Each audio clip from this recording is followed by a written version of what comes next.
This video is brought to you by Squarespace, the fast and easy way to make a beautiful website.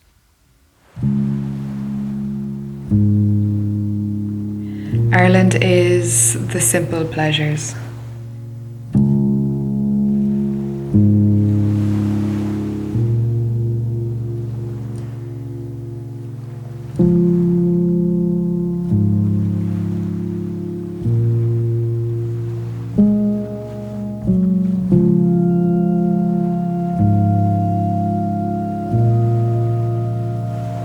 A bag of chips by the sea, an unforgettable crack with friends that ground you.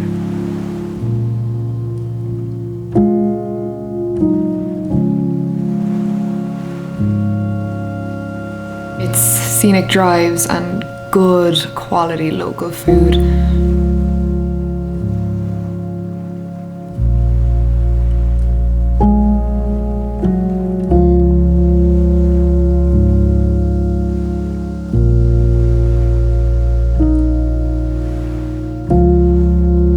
Ireland is all the seasons in one day, but the pure joy and appreciation felt on those rare sunny ones. Ireland is both harsh and soft, a survivalist nature, with endless landscapes of gorse and wildflowers that have seen thousands of years of history.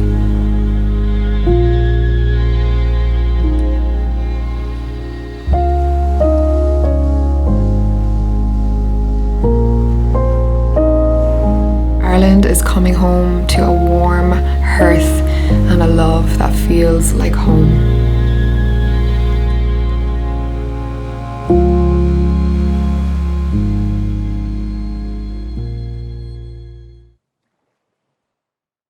I don't want to hear a word about the fact that I'm wearing a jumper like this, okay? I can't decide if I'm hot or cold. We're rolling with it. Hey, hi, hello from this beautiful cottage in West Cork. I am going to leave it down below. If you enjoyed that little intro, nothing makes me happier than using all of the b-roll that I've shot, and it's definitely a little taster of what's to come in today's video. You guys kind of know the situation by now. I have been kind of doing a little series where I review my 35mm pictures, and this is kind of like my Ireland edition. It was very much requested. I've kind of been sharing shots here and there on Instagram, but I've been saving some of the best ones for this video.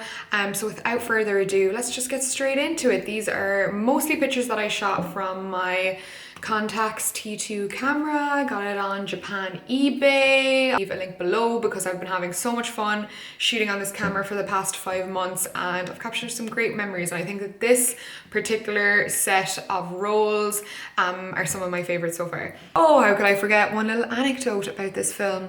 If you shoot with film, one of the cardinal rules is if you're traveling with film is not to put it in your check-in luggage or through any like x-ray scanners. What did I do? I shot with it anyway and hoped for the best, even though pretty much every resource photographer will say it's donezo. I took pictures with blind faith, and there was something kind of lovely about it, like taking a second to take a photo, not knowing if it's really going to come out or not. Luckily, they did develop somehow with minor to little noticeable damage at all, a few scratches on some of the film, nothing major. I'm about to show you are mostly on Portra, which to be honest, Portra 400 is not my favorite film to shoot in Ireland. I don't think the tones suit. I think it's really good for like a country like Greece or California, somewhere warm and hot. Ireland's fairly cold and dreary, and I think it only like enhanced the miserable aspect. I have a lot of different sort of chapters or styles of photos to review from these set of rolls. So without further ado, let's get straight into the really Irish ones, the ones that really remind me of nostalgic oldie worldy Ireland. This is pretty much what every standard small Irish town looks like. Lots of gorgeous little shop fronts with really ancient fonts on them, the signs like letters hanging off, the whole lot. Fortunately, I was passing through most of these towns and never took the time to not take a picture from a moving car, but this is an example of the tones being off. Here's a quick little edit with just some warmer yellow tones thrown in there, and I just think it makes all the difference. This is something like you'd find in a lot of the windows of these small towns, like really higgledy-piggledy like displays and random items, and I kind of love it. It's got so much charm. A little staycation at this incredible lighthouse. I haven't edited any of the other pictures I'm critiquing today, but just to like give it a bit of something and work with the blue, I added a vignette, darkened it up a bit just to kind of catch a little bit of that lighthouse light that I was trying to capture. Windows in this lighthouse were like the perfect picture frame of the Irish coast, and even though we were only there for 2 days, the weather was so rugged and wild, and I think that the tones of this photo really capture just how misty and miserable the Irish coast can be, but like so beautiful at the same time. Thank God I managed to get one good photo of this cute little thatched cottage we stayed at. I don't think I vlogged here at all, but it was like a 200-year-old cottage. I think maybe like 15 people used to live in it at one point. I don't know, I'm just thrown off by portrait and Irish green. It just throws me off a little bit. I don't know if anyone else is that picky, but with colors, it just doesn't do it for me. Also throwing this photo in just because it's one of those scenes that is just such a given in Ireland. Like everyone, like there's graveyards in every corner, and this was a super old like 16th century graveyard that we stumbled upon while looking for some of my ancestors in West Cork. We're so accustomed to seeing like creepy gravestones like strewn everywhere and greenery and water, but like to somebody else they might have never seen anything like this. If I was to go into commercial photography for like pictures you would hang in your kitchen, like something like that, this is the kind of photos I'd probably be taking. Out of all the cow photos I took, I think this is my favorite one. He's looking me dead in the eye. I feel like we got a connection. The clarity in this picture is insane. Like the focus, the contacts really came through and like shone in this photo. Like depth of field and just a lot more than you'd expect. Fish and chips, like can't get more Irish than that. Battered fish, salt and vinegary chips, garlic mayo, mushy peas, curry sauce, and a very uncharacteristic off-brand San Pellegrino. That's kind of it for the super Irishy photos. I have more I need to develop, but I really wanted to get this filmed today. But I suppose you could call this like chapter 2, a bit more spicy. It's kind of the type of photos that I really enjoy taking on a kind of intimate level. I think you'll find some good memories. You can see it from a photo like this. It's so candid. I'm so happy. I'm a little bit loose after a couple of drinks. I don't know why, but I cannot stay in a creepy cottage without taking a self-portrait like this. Like you give me a mirror, you betcha I'm gonna take a photo exactly like this. And one day I'm gonna stitch them all together because they've all got such a different interiors, but I loved the interiors of this house. It was so shabby chic. I think sometimes when you're experimenting with film and light and how things develop, you are your best muse. I'm trying my best to be private with him, but I really loved this shot. I think you'll know why, mainly because that sun is just hitting, perfect. Again, this is an example of a shot that like isn't quite my taste, but I like it from like a technical aspect. Like I like the lighting. I shouldn't really be able to see any detail on his face, but that super bright sun in the back. But the fact that I can, film just picks up that kind of detail, which I love. You get the best of both. We get the best. I thought in contrast, it would be fun to show you the same exact time, but his view. So this is the photo that he took of me, so I can't take any credit from it, but I have to say this is one of my favorite photos of myself ever. I think I look disgustingly happy. I think it's kind of natural for your partner to be your muse, and I had so much fun taking photos of this man. These are the type of photos that I love to take. Like I showed you a couple of like, okay, good photos, but that were not necessarily my taste, and this is what I mean. These are the kind of photos that I feel bring me joy. If you follow me on Instagram, you know I do Lover's Sunday, which is kind of like a romantic mood board of images. Right in the moment, you feel like the movement, and it's such a familiar scene, like watching your partner dry themselves. I don't know, it's kind of weird, but I love the colors. It's very moody and muted and soft. Oh my God, I had so much fun with this salt lamp that was in this cottage. I took a bunch of photos. This is kind of one of my favorites from the bunch, but I want to experiment so much more with this kind of lighting and 35mm film. It's something that I've never kind of played around with before. And again, it's very nostalgic. The red from the salt lamp is so punchy, nostalgic and mysterious about this photo that It's what I live for. I want to take so much more photos like this. Kind of gross. I'm sorry if you hate PDA, but love this foggy, again, Lover Sunday vibe, couples in the mirror. I'm here for it. Before we go any further, big shout out to my sponsors today, Squarespace. If you heard me say it once, you heard me say it a million times, but Squarespace is the best place to start your new website. Why, you ask? Because you can design your website from start to finish, everything from a beautiful professional looking template that will have everyone think, wow, she must have hired a really talented designer to make that, to your website domain name, all from the comfort of your own home. Squarespace make it so easy.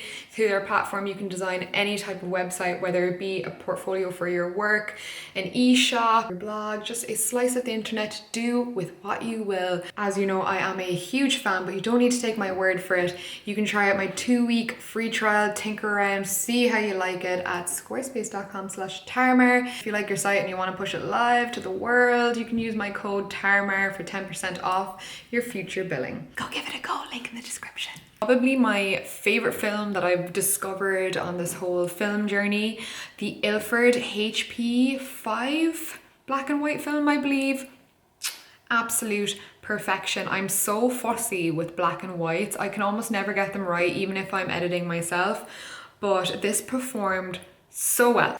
On the contacts, you can choose the aperture, and I shot most of these on, I think, a 4 or a 5.6, mostly 4, and honestly, it's the kind of film where I just didn't need to think. You put it in and you get a beautiful black and white photo no matter what. I think Ireland is known for all of its colours and its vibrancy and its green lushness, but there's something about how I feel like I shot Ireland in black and white that has just like totally changed my outlook. Really sunny day, so these are slightly overexposed, but nonetheless, I think they're beautiful. Even though it's black and white, I think there's so much detail still caught in the coastline. I loved these photos. I think that maybe in my next round of digital print charity sales, I will definitely include some of these. I think anyone that has a connection to Ireland will find these very nostalgic. You're always relatively close to the coast in Ireland. I was so happy to get this shot. Like even the dog itself, like the fact that it was like a collie mix, it just looks so good in situ. I'm so glad that he stood still just long enough for me to capture the photo. I didn't think I got it. He was running around, running away from his owners, but it's one of my favorite shots from the roll, hands down. You just get good vibes from a photograph. I feel like that's this for me. And if you zoom in all the way, you can see me in the mirror, and I just thought that was kind of cool. I feel like sometimes it can be difficult to get a film that works during the day and in low light and darkness. Another example of how well this film performed, like this was in a dark room, and I love the movement of it. It's blurry and whatever, but there's still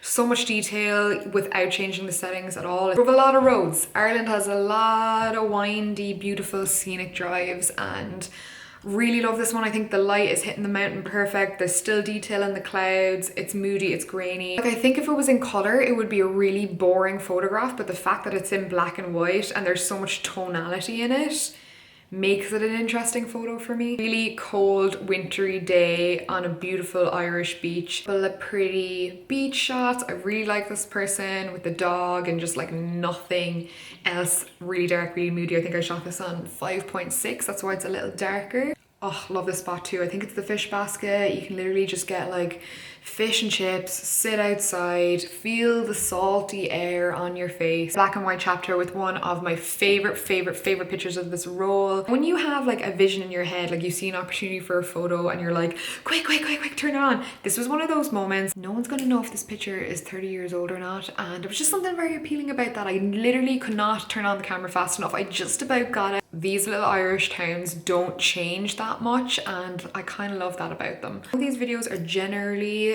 reviews of my 35mm photos, but just in contrast, I wanted to show you some of my favorite photos that I took on my iPhone, because I honestly love taking pictures on my iPhone. I feel like if you play around with the focal length and the zoom, you can get photos that don't really typically look like iPhone photos, and I thought I'd throw them in for a bit of contrast. This was one of my favorite ones from the Lighthouse, and I thought it'd be interesting to kind of compare the film to the iPhone. Obviously I think I added a bit of grain and like VSCO, that app, which is what I usually kind of do a little bit of color correcting on. I actually think I like the iPhone version more, but the level of detail in the new iPhones these days, like these are the latest ones, and you can just see Irish coast and land for miles. All of these little tiny Irish farmhouses that are just dotted everywhere. And that house that I was in, and oh my god, those windows, looking out at them every day and seeing how the landscape was changing with the weather. But yeah, I loved